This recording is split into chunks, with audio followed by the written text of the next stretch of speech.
เขาจะได้เดือนละ10,000 20,00020,000แต่ที่เคยมีเวลา ติดตามไปแล้ว YouTube เบอร์ใหม่กำลังเรียนรู้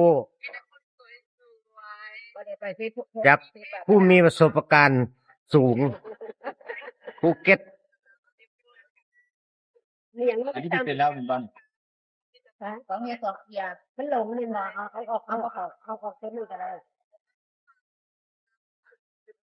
แล้วก็คนไล่ เป็นแบบ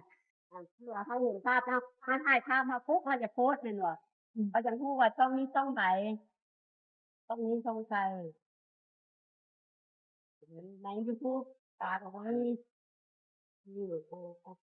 บปุ๊บเพื่อนไปให้วิดีโออันที่สองสอดไม่เอาอันไลฟ์สดก็ไม่เอาโพสตรงนี้มันยังไม่ให้โพสมันคนใหม่อยู่ยังไม่ให้โพสแต่ถ้าต้องการจะให้โพสต้องให้คลิปเยอะๆก่อนเพราะฉะนั้นลงคลิปเยอะๆบอกพวกนี้คลิปบางทีก็ทีส่งก็คือคลิปสั้นไม่เกิน2 นาทีแบบนี้ประมาณนี้มันเกิน3 นาทีล่ะลงคลิปสั้นหลายๆให้คนมานาที3มาก่อนแล้วก็สลับด้วยคลิปยาวที่มากกว่า5 นาทีได้ยิ่งดีถ้าเรามันเขาจะลงอันต่อไปเขาจะมีพวกเรา กดบวกกดบวกปุ๊บกดบวกแล้วก็เข้าเป็นวิดีโอ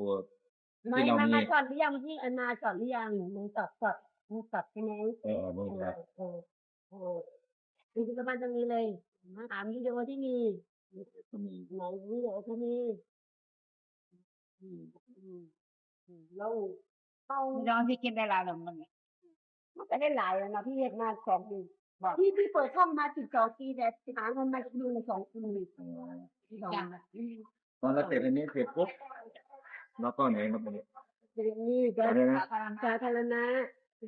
ะจะเลือกแล้วกับผู้ชมเดี๋ยวผู้ชมเลือกผู้ชมเอาอันที่2แล้วผู้ชมเนี่ยแล้วก็กลับไปอันนี้เพราะมันไปเพราะมีลงไปนี่อย่างนึงผมยังกลับไปที่เรากลับไปที่สอนสถานที่บ้างสถานที่บ้างถ้า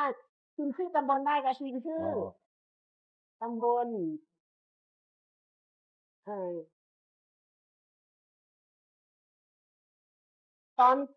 ตอนนี้นี่คือตำรวจเห็นบอกตำรวจเป็นเป็นยูทูบเบอร์เป็นครีเอเตอร์โอ้ยฝังอะไรที่หนูอยู่แล้วมันแบบคนก็ชอบดูแล้วเสร็จแล้วปุ๊บหรือการที่ได้แล้วนะจะผ่านที่ได้แล้วอันนี้อันนี้เราก็